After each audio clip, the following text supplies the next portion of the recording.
Alors, Fadwa, justement, pour vous, en tant que psychologue clinicienne, est-ce que cette plasticité neuronale peut aussi aider des personnes qui ont établi, en fait, un fonctionnement particulier, des angoisses, des dépressions, un cheminement, une réflexion qui fait qu'ils sont arrivés à telle ou telle pathologie dans la prise en charge? C'est sûr que la plasticité cérébrale un petit peu conditionne en fait notre manière d'être. Et ça. En fait, les cheminements sur lesquels on se base, en fait, et disons le capital de lecture, ou notre mode de lecture qu'on a dans le cerveau, fait qu'on a, disons, une manière d'être particulière.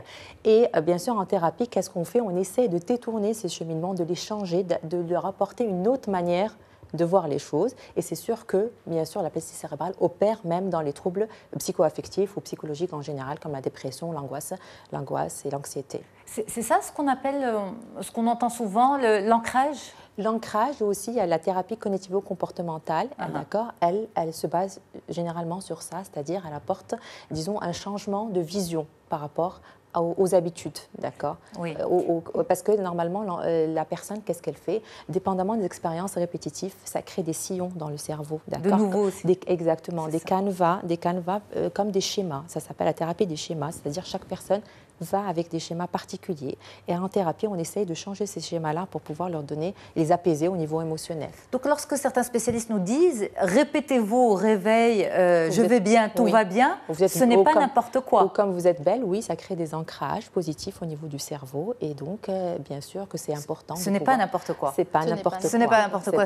C'est aujourd'hui scientifiquement prouvé que se répéter des messages positifs, ou négatifs bien sûr, ça s'ancre. Oui. Et ça crée, si par exemple on répète à quelqu'un, c'est pour ça que tu n'es pas capable, tu ne vas jamais réussir lorsqu'on dit ça à un enfant, c'est qu'il s'est ancré ça dans le cerveau. Alors pour il s'est ancré ça et en plus de ça, son comportement va avec les pensées. C'est-à-dire que c'est pareil, comme si on se dit je suis belle, j'ai de la valeur et tout ça, d'accord, ok. À l'opposé, bien sûr, on peut créer des ruminations, je suis nulle, je ne mérite rien, je ne mérite pas l'amour. Donc du coup, chaque pensée, d'accord, crée une émotion et un comportement particulier. Donc bien sûr, en changeant la pensée, on change toute la dynamique autour. Donc c'est un cercle fermé en fait. Exactement. Dans le fait de changer la pensée, on essaie aussi d'amener le patient lui-même à prendre en considération, nous on lui donne des pistes de réflexion. Mais c'est son cheminement propre qui va l'amener là un petit peu où on veut l'amener en fait. C'est ça. C'est pas des solutions toutes faites qu'on lui apporte. L'objectif, c'est quand même que ça passe par une réflexion, parce qu'en fait, on ne veut pas avoir quand on travaille, les patients ne restent pas avec nous l'éternité. Ils sont là de passage. C'est une parenthèse dans leur vie. Et donc, on essaie de leur donner des outils de réflexion. Et après, avec ces outils, ils agissent par eux-mêmes.